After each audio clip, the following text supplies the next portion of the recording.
Hello and welcome to the Beer Blazers podcast. This is episode 1 for April 7th, 2016.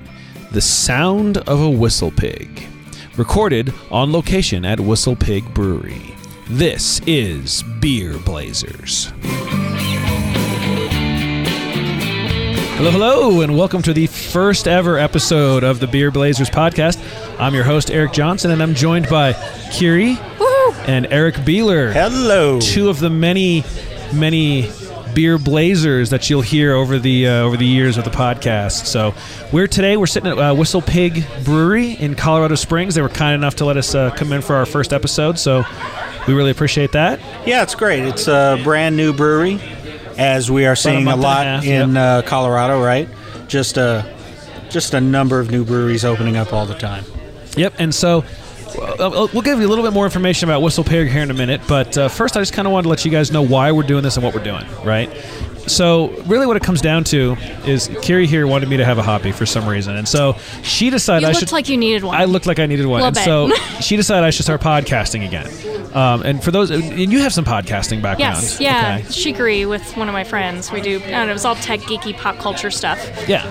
So now beer. Now you're doing beer. And Mr. Beeler and I have a podcast background. We did a technical podcast for 3 years or so. No, it's longer than that. It was 150 some odd crazy episodes, and it was fun. Video, the whole nine. Yeah, it was called CS TechCast. You might be able to still find pieces of it on the internet. It's possible. Yeah. No, you can, because he showed me. Yeah. Oh, okay, all right. It's out there. No, we did quite a bit there. Cut our chops on that kind of whole thing, but this is more hobby-esque. More hobby-esque, a little bit more fun. And so our goal here is to sort of just bring some beer information to everybody, right? So first and foremost, we want to film everything on location. Not film, record, rather. And so today we're at Whistle Pig Brewing. We're going to try to be at breweries all around the city. We're going to try to go to beer events. We're going to try to go, if somebody's having a cool beer dinner, maybe we go to a cool beer dinner. But we're going to record on, and you can hear, like in the background, we're truly at a bar. This isn't a soundtrack.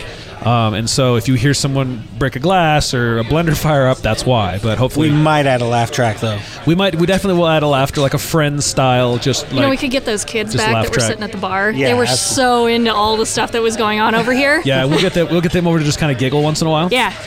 And so our goal is, one, review some of the breweries around the state, review some of the beer. So Whistle Pig has given us some beers to try. We're going to be going through these during the episode. We've got, and we'll talk more about them as they come up, but we've got their Juniper Ale, their Oatmeal Stout, their Wee Wee, which is a rye sort of pale ale. It's sort of a play on a Wee Heavy beer. And then we have their actual Tilt Kilter Wee Heavy is the name of it. And if you come in, you can actually get yourself a t-shirt that's a little Whistle Pig holding his skirt up. I was going to say, can we talk about that shirt? We can talk about that shirt. That shirt is amazing. Yeah. So the shirt's looking good.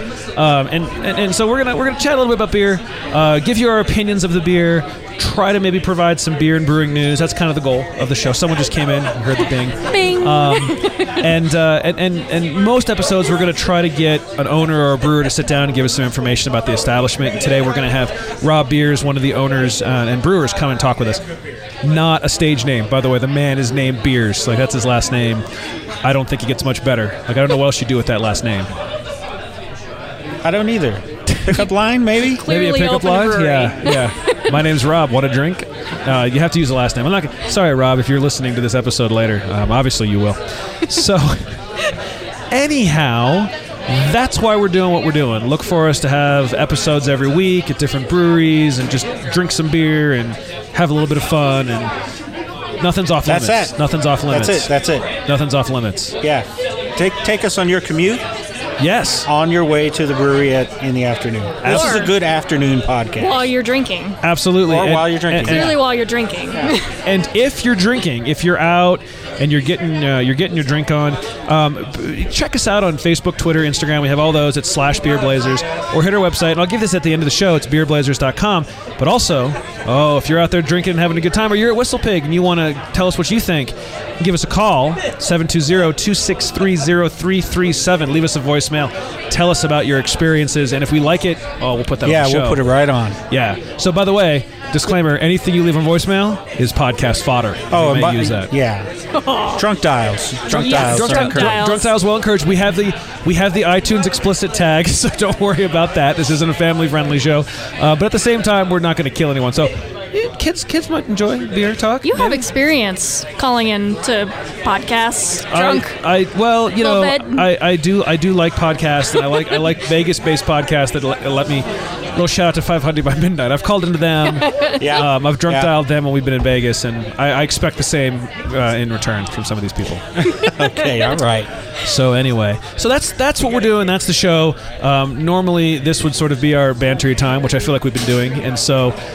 Let's move on. We're gonna try. Actually, shoot, I'm gonna try one of these little beers here. Like I'm sitting. Which one we hitting? I'm gonna hit the Juniper Ale. Take a little sip here. Oh, I should note before we try these beers. You can go ahead and try. Before we really get into it, that Mr. Beeler and myself, we've never met a beer we didn't like.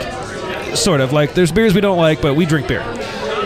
Kiri here has decided to join the show being a non-beer drinker, more the cider and hard root beer kind of gal. Chose to join, was pushed into it. I don't know. Yeah, something like that. So the deal is we're going to get you the perspective of a non-beer drinker as well. So in some cases, things she doesn't like might mean it's good, right? And so we're going to start it with their Juniper Ale here. Take a little sippy sip. This is a beer they brew with junipers. Supposed to have a little sweetness. I don't know. I haven't tried it yet. We can't both drink at the same time. Someone has to fill while I drink. So there you go. Danny took a sip. And what do you think? I know it's good. It's not hoppy. I dislike hops a lot. Yeah, there's a lot of sweetness on the front there. Yes, that I like. A lot of sweetness and not hoppy. There's no hops. There's no bitter. If there could be a negative IBU, that would be it. But it's nice and sweet. There's a little bit of malty. You can definitely pick up the juniper. That's for damn sure. I did. That was a sip break. I ordered a whole pint of that. Well, I'm a big juniper berry fan. Yeah. Being a fan of the gin. Yes. So this is kind of like a gin beer for you then. You're enjoying almost a gin beer, right? Yeah. Like I could shake it up and shaken, not stirred. That whole situation. All right. It'd be all right. You know what? In a cocktail, you could invent a beer cocktail out of that. Make a little beer cocktail out of juniper. Okay. Ooh. Okay. Maybe we'll suggest that to Rob when he comes on a little bit later on. So yeah, we're going to try these throughout the show, give you opinions, and we'll have a wrap-up at the end, kind of explain what we liked, what we didn't like, and all that good stuff. So anyway, I kind of want to chat a little bit. Oh, go ahead. Beatles has something to say. Well, I just kind of wanted to give the viewers... Yes. And when I say viewers, I mean listeners. You mean listeners. I do Sorry, too. We used to do the video We used to do video. Yeah, Trust me, we're better on audio. They're prettier audio. We're prettier on audio. Thanks. You've kind of covered... Kiri. You're welcome. You kind of covered our lack of experience. I wanted to cover the authority Our piece, lack of experience in... the authority piece. You mean that you guys drink a lot? Yeah. Well, not just that. But to kind of talk about your knowledge of kind of the beer making process, because you've done some hobby brewing. And I'd say maybe just a little bit more than hobby brewing. Yeah. Won a couple here and there. We've won we make an amber beer that's quite tasty. But no, I'm a home brewer. I've done a lot of brewing. We've won some medals. So I'm not an expert by any stretch of the imagination, but I can interject with my opinion on the beer brewing process and what makes something hoppy versus malty and fermentable versus unfermentable sugars, that kind of stuff. So as we go along and there's beers, like I might be able to comment on, this tastes like it was not fermented enough, or whatever the case may be. So yeah, I will definitely bring that in. I've been doing that for probably 2.5, 3 years now.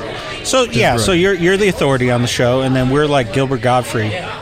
Yeah, you're the Gilbert Gottfried, and as Kiri pointed out, we drink, so we know drinks. Yeah, I think you have a little bit more experience than I do. Maybe I don't at the drinking.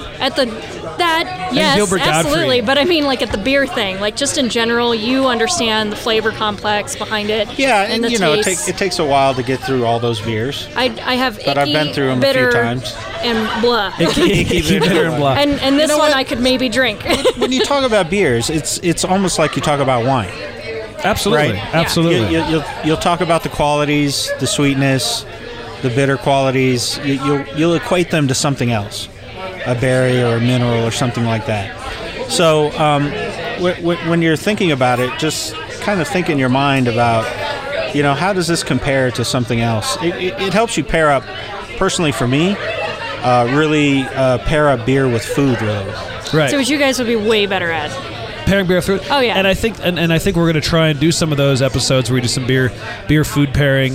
Both Eric Beeler and myself, we enjoy the smoking, the grilling, the eating, and so we'll do a little beer pairing episodes here and there. Maybe we'll get ourselves into a nice beer dinner or something and talk about what we're doing with the foods and what we're doing with the beers. Absolutely. And that could be fun. Yeah. I will say though that. And maybe this is kind of what fascinates me about beer. And wine people, go ahead, start sending emails and complaining on Twitter now. But with wine, it's a lot about where'd the grapes come from, what year, what vineyard, all that good stuff. And then you kind of mash them up, cook them down, throw some yeast in it, let them age, right? And I know that's more complex than that. I'm probably already getting looks right now. Is more complex than that. But one of the things that I find very, very interesting about beer is I can take the same grains in the same amounts and the same hops in the same amounts, and depending on how long I let the water sit on the grain and when I add the hops to the boil and how long I boil and how long I ferment and how long, you can make 10 different beers with the exact same recipe based on technique. Wine's kind of similar in that way, though. Yeah, I mean, wine. Like I said, wine people can start writing in their complaints now. With wine, what you're paying a lot for is age, right? It's almost like Scotch and some other things. Right? Absolutely, and beer does you're that paying too, a lot for age some varieties and space, and Sour beers. trying to get the right kind of grapes and things Yeah. like that. With beer, it's a lot more on the upfront side. Absolutely, Because you don't really age beers unless you're using an aging process. And there's barrel aging, but it's less. It's becoming more and more common with the craft beer movement, aging beers. But and you're not going to age it for 10 years. Right? No, probably not. So it's a lot can't more imagine about that'd how be the good. brewmaster is doing things up front. Because can't if imagine you that'd be mess good it up either. up front, Oh, it's done. that's it. It's done. You're over. Ironically, I have screwed up a couple beers we've brewed, and they've gotten better with age. And usually, 10 years? no, not 10 years. Okay. like a year. Like I haven't brewed long enough ago that I can have something. I don't think if I left a beer for 10 years in my fridge, I would touch it. The only thing I've aged for 10 years right now is my son, and I'm not planning on drinking him as a beer anytime soon. So That was a weird place to go. By the way. That's a weird place to he's go. 10, and that's what I thought of. The okay. man, the child is 10 years old. The child is 10 years old. Anyway, so yeah, I mean, I think we've told you what we're doing. Here's the deal. I want to talk a little bit about some beery kind of news kind of stuff. Okay, what's up? Yeah, but I What want do to try we got? another beer first. Oh, you want to try some? Well, you can try it anytime and just interject with your thoughts. By the way, just so you guys know, I've already listed all 4. We've already tried the juniper. So anytime you want to try one, go ahead. So we should do the next one then. We should do number 4. What's number 4? Number 4 is the oatmeal stout. We can take a little oatmeal stout sip and do a that. little whirlwind tour through the world of oatmeal. And that's there's Carrie's making a face. It's kind of coffee-y. I don't taste the oatmeal as much as like a coffee. It does. It has a coffee flavor and a coffee background. I don't taste the oatmeal. It's I would almost call it a coffee stout given the nose and given the taste. It's definitely coffee forward. Yeah, it's good. It's a little, it's almost a little thin. Like I'd like it a little more roasty for a coffee. No. Well, yes, but okay. No, Icky- so I can icky drink the face little lady. glass of this because I mean, like it's a little bitter. It's really bitter because it's very much like a black coffee taste. Bitter. Think coffee. Don't think hops. But yeah, more coffee bitter than hoppy bitter. Yes. Absolutely. A little bit. It's good. It's a decent stout. I don't mind it. I could drink that. Yeah, Be good with a nice panini. I don't a know. nice The panini. panini. Well, I hadn't eaten Coffee with your paninis. I haven't eaten much today. I should mention, by the way, one of the great things about Whistle Pig. Not only do they have the Wi-Fi, they have the food, and Whistle Pig has put some time and effort into bringing in a chef that knows what he's doing. The food my here God. is really tasty, and so a lot of breweries around have beer and a food truck, or beer and popcorn. But nothing wrong with that. No, by I like the the way. Nothing wrong with that. trucks, too. Nothing wrong with that. And, but and if with the you- food truck scene being what it and the is, food truck you scene can being get what it some is- really good food depending on where you are. Depending on where you are, Yeah. but a lot of them it's sporadic, whether the food truck's going to be there or not. These guys have a menu, they have food, they have Wi-Fi. You want a guaranteed place to go to work for lunch, grab something to drink, have some dinner, have some lunch. Oh, and the plugs are legit. good. Did you see all the plugs they have in the bar? Oh yeah, they have Like they plugs, thought this through. plugs and USB pretty much wrapped around the bar. So you can come in, you can sit down, you can record. I like the decor Record, too. that's what It's we're like doing. this weird, like modern and like rustic kind of mix to it. Yeah, there's skis kind of Industrial. heavy fixtured in. And we're look on our Instagram, by the way. We're gonna put some pictures of the place up when we're done here. But anyway, yeah, the food here is good. If you want something to eat, they really do excel at the food. The so, bean and bacon soup was amazing. Yeah, I had a pulled pork sandwich, and I'm still wishing I had more of that Yes. pulled pork sandwich. I suppose I could just order it, but anyway. So yeah, let's talk a little bit about what's going on in the world of beer and brewing. One of the big things lately, and it's been in the news, at least for us here in the last couple weeks, has been, the smaller craft breweries getting bought up by the big guys, right? Whether it be AB InBev or Coors or whoever, they're getting bought up. And the most recent one that I saw before we record this episode was Cigar City. An East Coast brewery got bought up by Oscar Blues here in Denver, or not Denver, north of Denver. And Oscar Blues, in turn, got bought up by a financial group. And so it's unclear as to whether the financial group owns it or if they're a partner, but basically there's this consolidation of little brew into big brew. Good, bad, a financial company. Well, financial company's weird. Yeah, no. It's an investment is this group. like kind of like a Blackstone kind of thing where they come in to buy it up and then break it up? I don't know. Well, it doesn't sound like it because they bought it up and now they're buying up more. Right.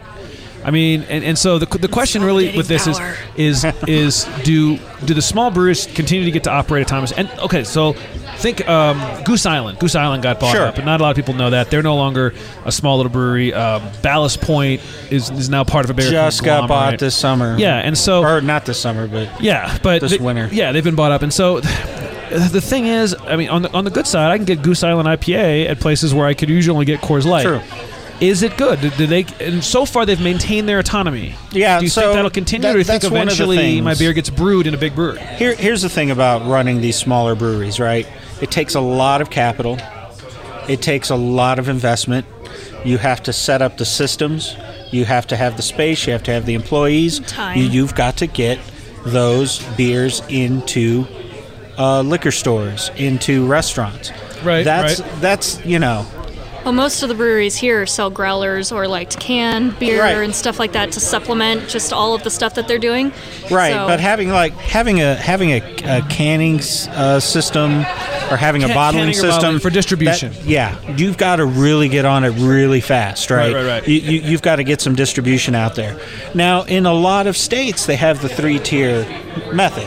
You go from the brewer, you go to a distributor. From the distributor, you go to the liquor store or the restaurant. Right. So you have to maintain a good relationship with that distributor.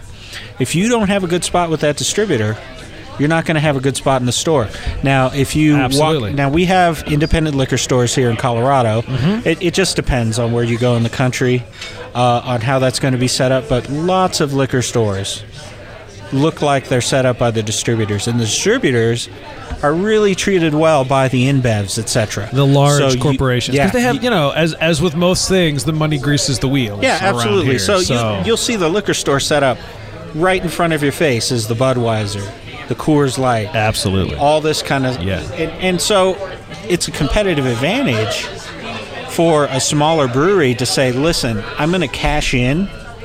I'm going to take what I've done and finally make some money off of it. It's like a small VC, right, out of Silicon Valley that says, absolutely. But hey, I'm the Instagram, and I'm going to sell to Facebook for $1 billion.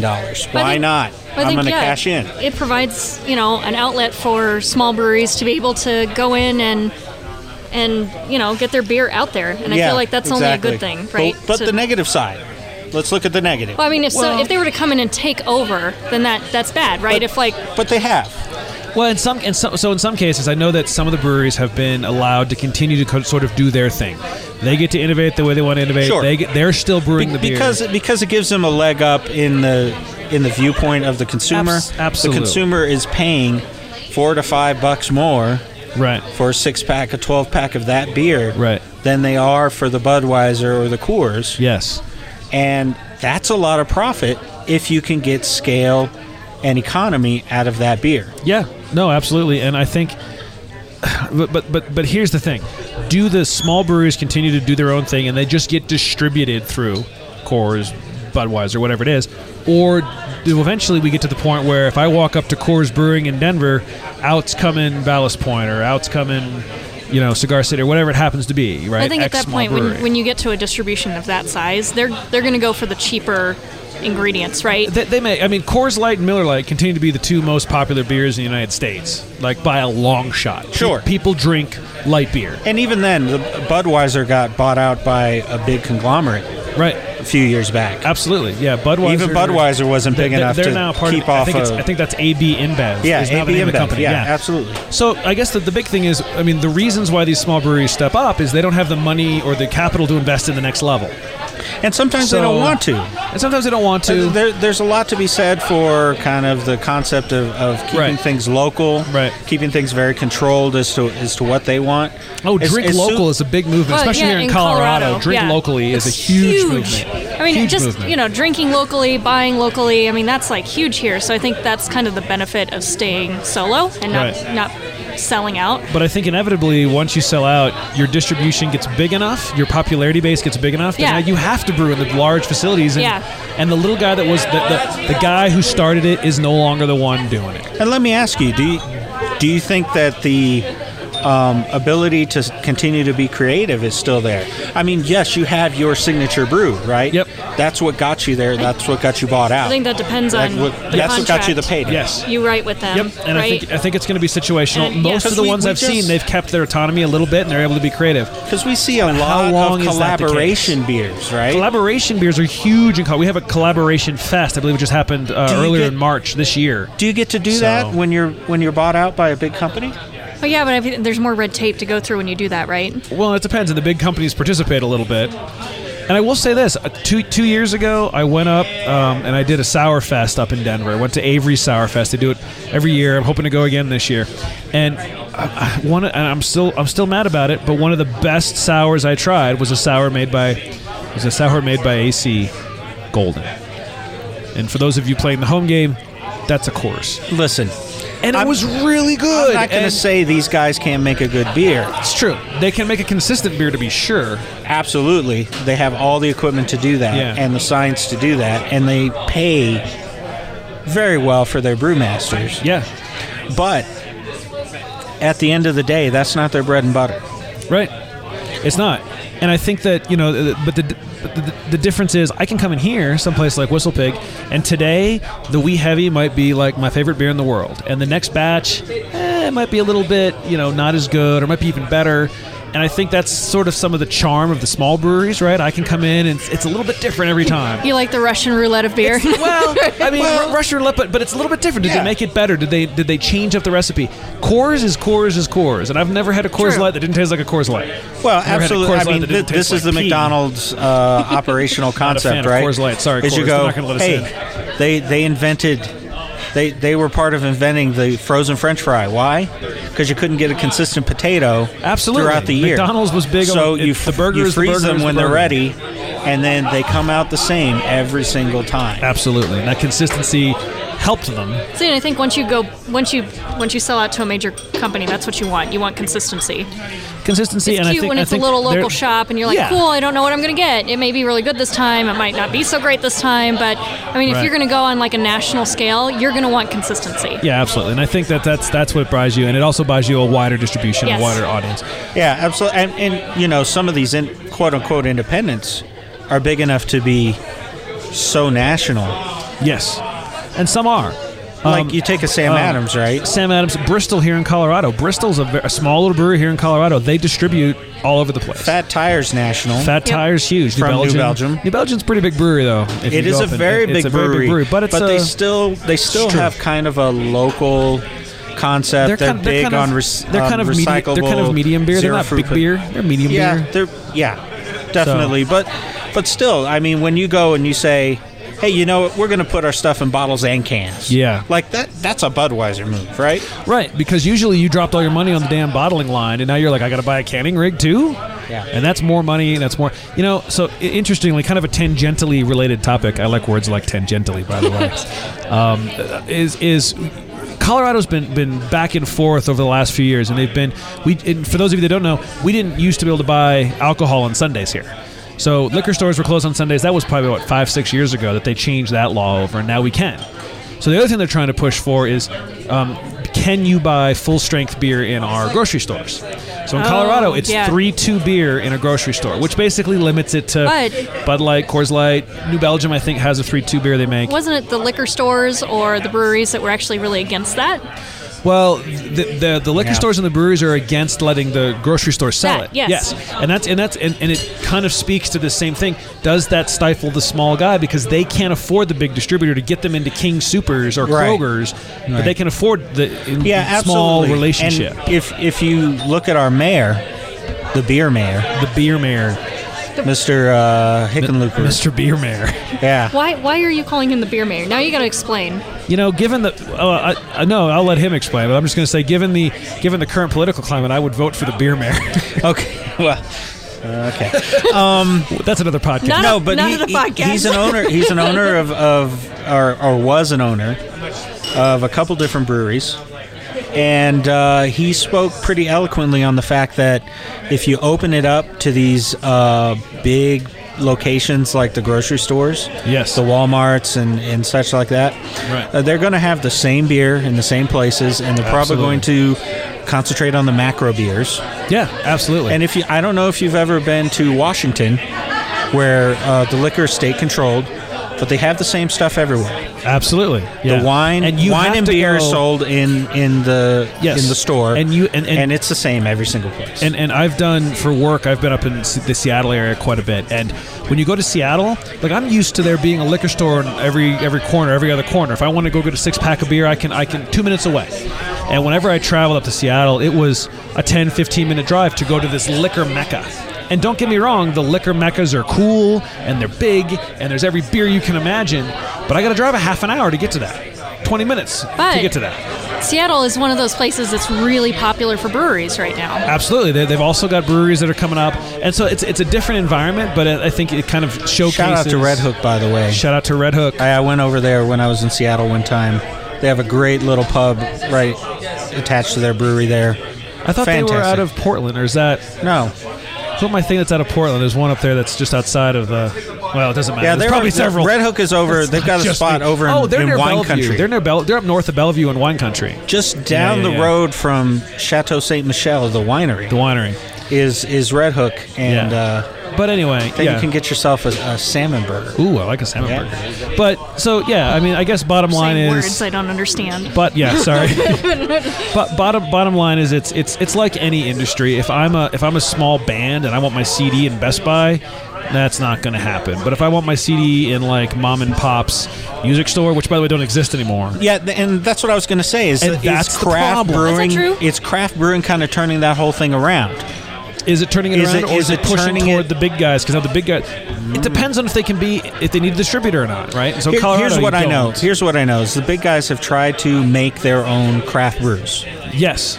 And people, they do okay, but they don't get a big rabid fan base like some of these other beers. There's a Sam Adams is not too bad. But there's. I mean, Sam Adams is their own thing. Let's just say here in Colorado, they have this beer called Colorado Native. Colorado Native, which nowhere on looks the like label, a small little brewery. Nowhere on the label will you see anything that indicates it's part of a big corporation. Right. But it is. Oh, because that's frowned upon. I think, who is it? Here. Coors puts it out, right? I think it might be. Is that the Coors or what? It's one of the big guys that puts it out. Now, the one thing with that is they only sell it in Colorado. That's the deal. So they tried to make it like a craft brew. Only available in Colorado. Colorado Native. But it's another big brew. And there's a sect of real snobby beer drinkers out there. And by the way, I'm not looking down at any of you people because I'm one of them that tends to go, oh, if Coors made it, it can't be that good. And I like the small craft brews, right? Which is why we're recording the show in small craft breweries. So he is such a beer snob. I don't know about that. Oh, you're a beer snob. Okay, well, but I also understand beer, so I'll be fair with my opinions of things. So yeah, and again, it's a decent beer. It doesn't blow me away. It doesn't have a backstory to it. It doesn't have a, hey, these two guys started out in their garage. They had to put their whole house up, mortgage their whole house to open up their brewery kind of situation. Those are the guys you kind of pull for in craft brewery. It's not just necessarily the beer. Yeah. You are buying into someone's story. You're buying into someone's method. Yes. Their viewpoint on beer. Yes. That's a big deal when it comes to craft brew. Yeah. So I guess bottom line is we don't know yet. We're going to have to see how this whole consolidation process works out over the next few years to really feel out where it's going. One thing is for sure. There will be beer. And beer. Here. Here to the beer. All right. Well, before we take a little break and bring Rob Beers on, again, I couldn't have named him better. We're gonna take a quick little sip of their wee wee. I think that's what it's called. Their wee wee. Their wee wee pie. Yes, it's the number 11 they gave us. It's their wee wee. You are earning the explicit tag, sir. Oh, wee wee. It means yes. And so have a little sip of this. Give us Give us your quick thoughts and opinions before Carrie's making a face again. Carrie's making a big face. What about it? Talk to the people. I don't want to insult them. I don't know. No, but what is it about that you don't like? I mean, it's just a different style. Well, again, we're not all going to like everything. What is that? It's wee wee. Okay, thank you. I'm trying to say that in a nice way. No, there's definitely. I think I think the goal was a lighter beer. There's definitely. I think there's almost some yeast kind of back flavor to it. Yeah, and so this might be one of those that would benefit from some aging. I don't know, but it's a little sharp, but it's a little sharp, but it's not. I've had way worse. It's not terrible. There's a little bit of a yeast, a little bit of bready kind of back to it. Yeah, definitely. I can't words what I don't like about that, but I don't. Well, here's the thing. By the time we get to like episode 100, you're gonna be like, so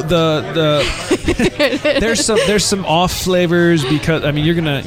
I couldn't even think of anything classy to say right there. I apologize. I can't pinpoint what it is. I think it's a yeasty flavor, but it's not my thing. But I'm not a beer drinker, so yeah, it's definitely a little bit of a yeasty back to it. This is gonna be like 80% of the beers that we try. Yeah, definitely. All right, we'll come back and talk a little bit more about the rest of these beers here in a minute. But we're going to take a quick break, and then we're going to have Rob Beers join us and tell us a little bit more about Whistle Pig Brewing.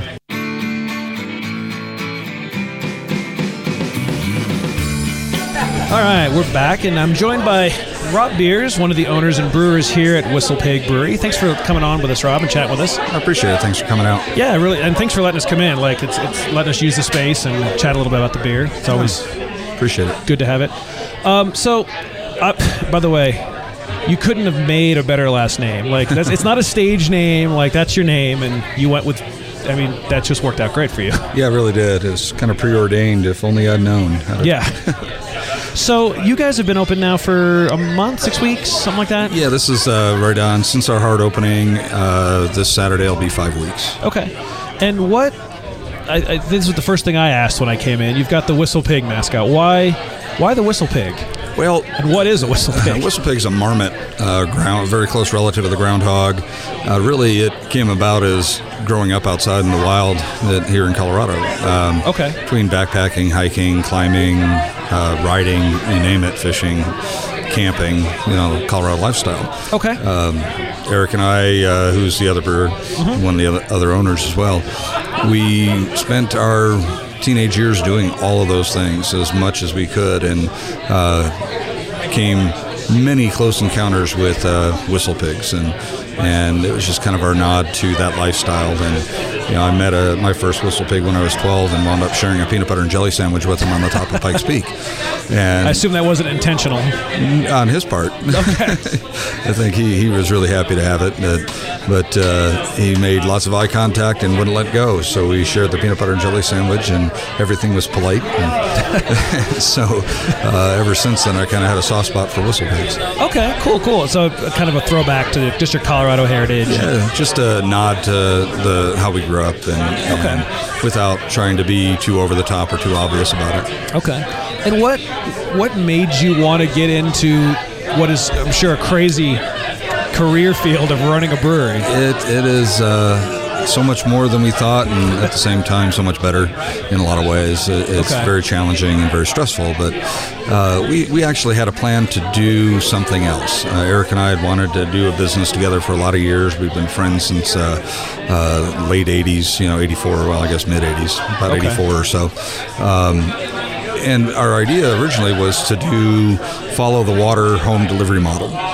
So instead of getting a little water cooler and a 5-gallon bucket of water sitting on top, we were going to deliver kegerators and craft beer. So we'd manage and maintain your system, swap out the beer every 3 to 5 weeks on either 2.5 or 5 gallon kegs, and we had a lot of people interested and lined up. But Colorado law says you can't do it unless you're a liquor store or an agent for a liquor store, which meant we either had to be a liquor store, which we really didn't want to be, right, or we had to trust somebody else to sell our service, and so we would really be dependent upon somebody else for our success. So we decided to walk away from that idea and moped about it for a couple of weeks, and Eric finally says, how come we're kicking this around? Why don't we just open a brewery? And I resisted the idea for another couple of weeks, and finally I said, all right, let's do it. I would definitely sign up for that particular service, though. That sounds amazing. Yeah. So you guys were homebrewers then before? Yeah. And then came in. So how long do you think you homebrewed before you decided to make the leap? At least 7 or 8 years. Okay. I'm not really sure. And it really, I was already ramping up a little bit, just brewing larger batches because I couldn't keep it in stock, so to speak. Okay. So I was brewing larger batches. So it was kind of a natural thing to brew even bigger batches, but it's still so different. Okay. How big do you think you got? Like, what was your biggest homebrew batch? Were you doing 10 at a time, 15? I mean, kettles start to limit you a little bit, right? They do. I was brewing full barrel batches of lemonade, of My Hard Lemonade and of cider. Okay. But 15 to 20 gallons of beer at a time. Okay. Well, and I think that, every red-blooded American at one point in their life says, we should open a bar. And then half of them are brewers that we should open a brewery. What do you think was your biggest sort of, shock or change, or going from homebrew to going to the bigger system? I mean, from a brewing standpoint, obviously the restaurant and the front end is new, but from a brewing standpoint, what was the biggest change, you think? Well, the systems are different. Even though, our system, we have two-barrel systems, and they're truly, they're Blickman, very glorified homebrew system. Okay. We went electric for the control of it, and we're really happy with the system overall, but it really is too small. But everything scales. So the recipes scale to a degree. There's great software. Everything scales. So all those little things that you encounter brewing at home are amplified on a bigger system that is a glorified homebrew system. Right. So all the things that annoyed you or were a problem or, is the same. It's just amplified. And I think that was, we were a little surprised at how that worked. But as far as like scaling the batches and stuff, and maybe this doesn't really answer the question, but the toughest thing for us to realize as brewers and in talking to other brewers is what you brew the first time you're serving, because you're waiting months before you have to sign a lease. You apply for your license, you wait months, spend all kinds of money, and then you got to get open and start selling beer because you just spent all kinds of money. Right. So what I think a lot of folks don't realize when they walk into the brewery grand opening day, that was batch number 1. Batch number 2, depending on what order they brewed in. If they got 6 beers on tap, they've probably brewed 8 times. And we had 9 beers on when we opened, and I think overall we did a fairly good job of getting those beers to a decent quality. Okay. A lot of room for improvement on some of our beers, certainly, and there's some that we're happy with, some that we're not. But they're very palatable overall. But the surprising part for us was that, wow, we didn't get this time to brew. To kind of figure this system out and learn its idiosyncrasies. So when it boiled over, how do you stop it? Because it's a little bit different, and how do the pumps work and all of it. It's so much on a bigger scale that I can't wait to go 7 or 10 barrel. Okay.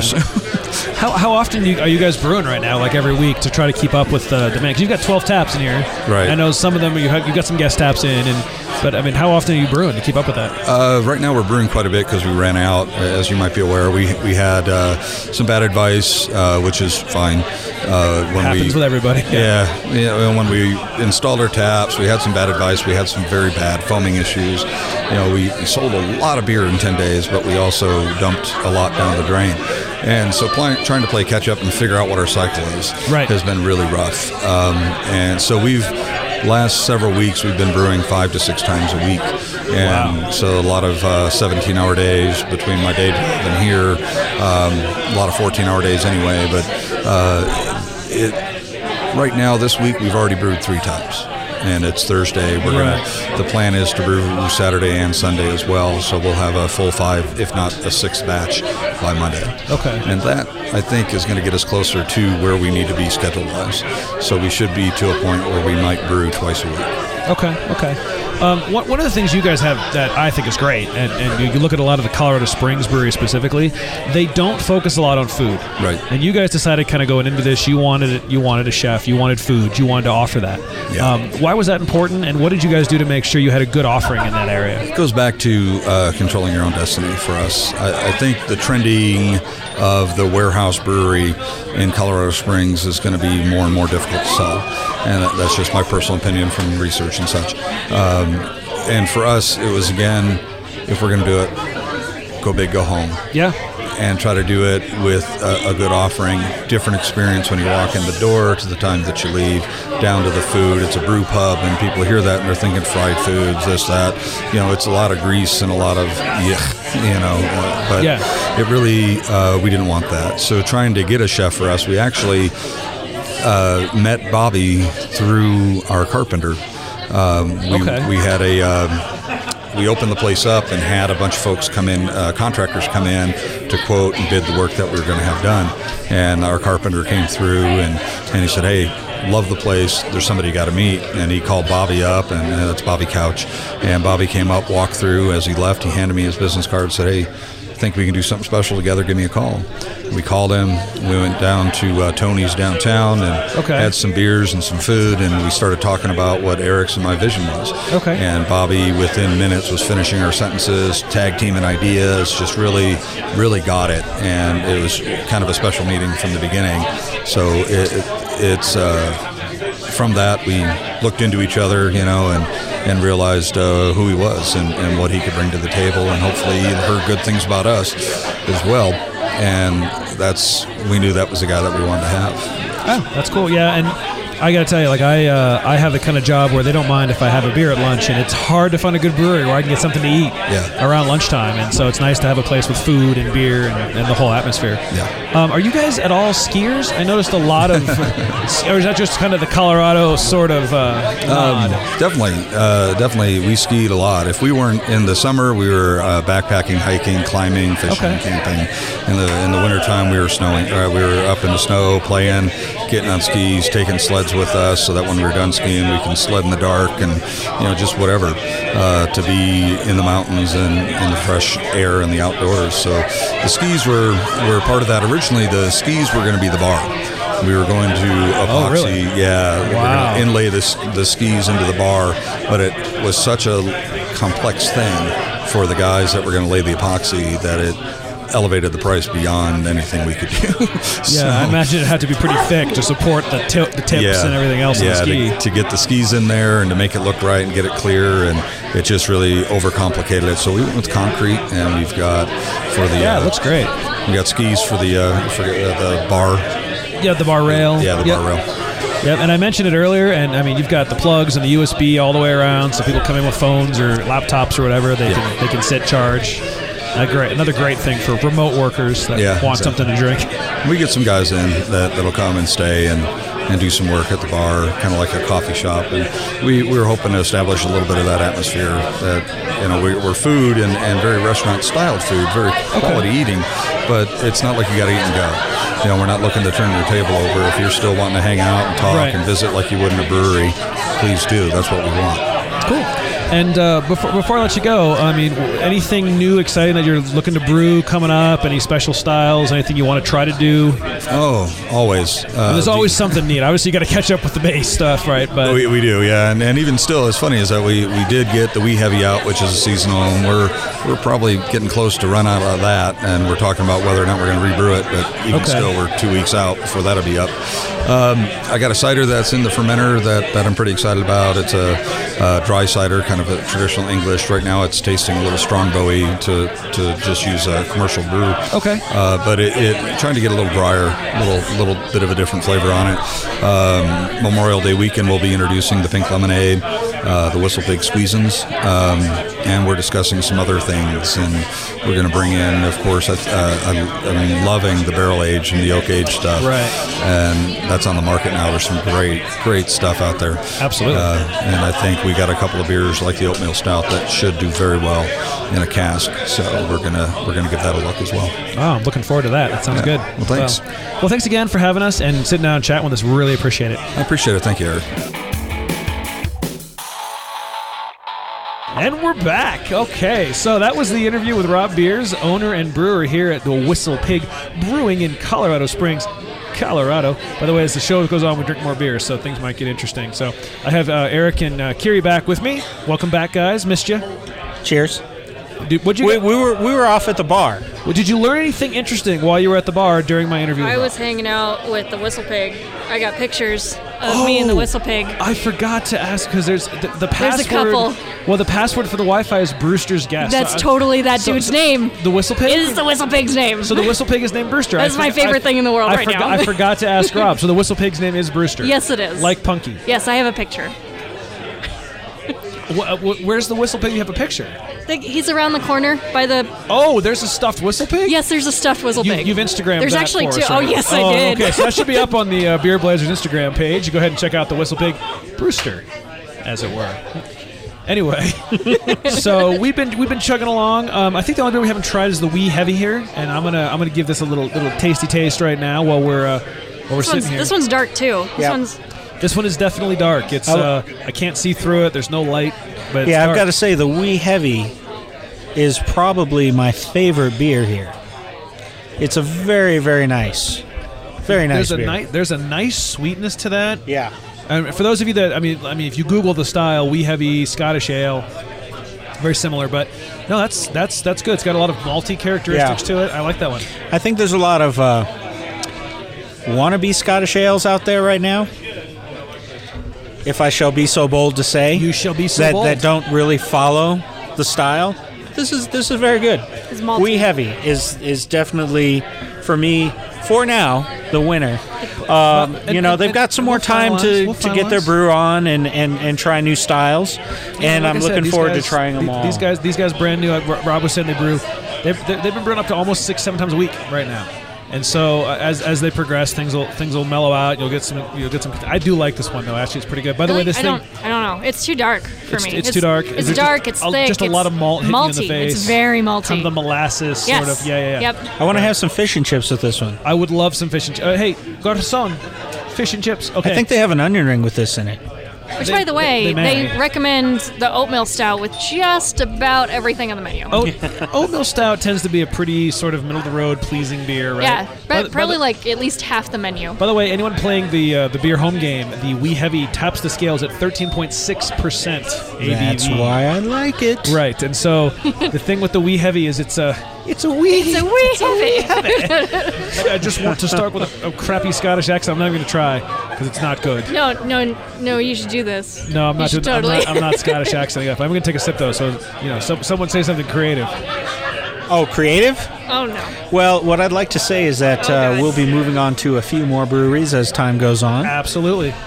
The goal is to go to as many as we can. Yeah. And experience as much as we can. And see how many people will let us in. Yay drinking. Yeah. What am I drinking right now? No, I said yay drinking. Yay drinking. Yay drinking. Yay drinking. Here's the deal. Beer pong. On tap, you guys are... Ooh, beer pong. We're going to play some beer pong. On tap. No. Obviously, this is episode number 1. Uno, as it were. The first. The only. Until there's 2. But anyway, coming up... next week. Episodes on tap, if you will. We have I thought that was really clever. You should have seen my face when I said that. You're witty. Nope. Anyway, we have Manitou Springs Brewery that's going to be coming up. We've got Storybook that's going to be coming up. And I've got a couple of those in the Springs I'm trying to line up. So those will be coming in the coming weeks. So stay tuned to hear about those. You say the Springs like anyone knows what you're talking about. Colorado Springs. Thank you. Colorado Springs.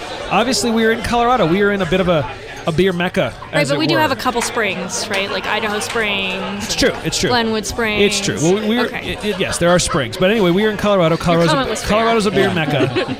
I want to say the other week when I was trying to get a list together of the places I want to record, there were 23 between Colorado Springs, Monument, like Woodland Park area. Ooh. So we have plenty around here. We're gonna take some trips to Denver, road Boulder, trip. Fort Collins. We might take a road trip to Pueblo and go to both of those. Really, just a huge amount of variety and absolutely. Is there really just people only 2 dedicated to the Pueblo? craft. Yes, there's one that's been there for a long time, and then a second one just opened. As far as I know, if you're a third brewer in Pueblo, and I don't know about you, please go to beerblazers.com and send me an email. I almost said whistlepig.com. You could do that too. you guys, could check out we're a competing brewery in the city south of you. I'm fairly confident whistlepig.com isn't their website. Check the show notes for more details. But as with everything, make sure the URL is what you mean before you hit enter. Beer Blazers. Beer Blazers. We are the Beer Blazers. Yes. That's where you want to go send things. Beer Blazers is where you want to send things. Let's just end with that. Send your complaints, care of Kiri at Beer. No, that's not an email address. And call the number. What's the number? Call the number because we want to hear your stories. If you're at the brewery we just talked about, Whistle I want Pig. to hear drunk people. If you're anywhere else, yes, drunk people. Comments suggesting stories. Drunk stories are good. 720-263-0337. Yeah, call up and tell us what you're sipping on, fool.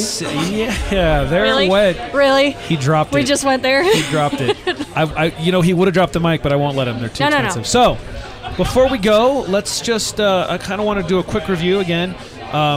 Whistle Pig letting us try their Juniper Ale, their Oatmeal Stout, their Wee Wee, which, it's a rye IPA, or a rye PA, sorry, it's not an IPA. And as Rob pointed out, he and I chatted a little after the interview, it's not really a rye PA. Like, they put that name on, but it's a wee, it's kind of a second running of their heavy. Right, so it shares some characteristics with a different hop schedule and a little bit different. My top two. Number two. Okay, so of those four, number two is the Juniper. Oh, number one's mine. No. What's your two? Oh, I'm sorry, I ruined it. Skipping the numbers. I don't. My two, the coffee. This is what we call oatmeal, a teaser in radio. Yeah. Well, I don't. You don't. I'm not going there. Well? We're not going there. You don't tease. We're not even. If you're not going to go there, why are we doing the show? And number one. Number one for. Wait, what about me? I would say my number two, probably the Oatmeal Stout. I thought the Oatmeal Stout was a decent. It's a very good beer. Decent beer. Yeah, the Oatmeal Stout. And that's your number two. The bitty glass. Yeah, the bitty glass I can drink. Okay. Juniper, 2 Oatmeal Stouts. Number one. The Wee Heavy. The Wee Heavy's good. I like the Wee Heavy. I like Juniper the best. And you're going That's with my Juniper. favorite. Yeah, because it's not She hoppy. sort of let the cat out of the bag. I'm sorry. Ladies and gentlemen. He was going to skip you. He was going to skip me, and I'm just, I'm the one pressing record. This is not how we sell commercials, okay? I can skip him in post. Nailed it. And that's what matters. I think I have to agree. I think the Wee Heavy right now is my favorite. And again, they haven't had it long, but you can get a Tilt Kilter Wee Heavy T-shirt exclusively at the Whistle Pig if you come in. And I don't know if we have yet or not, but before we leave, there will be a picture of that up on our Instagram, Twitter, and Facebook pages. So that's sort of the reviews. Yeah, that's it. I can't think of anything else interesting that we should talk about at this point. So way to leave it on a high note. Oh, let's go back. And the beer's good. Okay. All right. And just keep in mind again, the food. My God, I almost want to come back and just do an episode about the food. Like the food was really good. Yeah, absolutely. So that's about. You had something else? I don't know. I'm trying to come up with a catchphrase. Oh, a catchphrase. Well, think of the catchphrase while I do the obligatories here. Right. So that's about all the time we have for the Beer Blazers podcast. Remember, you can find us online at beerblazers.com and on Twitter, Facebook, and Instagram @/beerblazers. If you choose, you can always call and leave us a message at 720-263-0337. Comments, suggestions, feedback, all welcome. I will also post any links, news stories, things of that nature that I discussed in the show notes.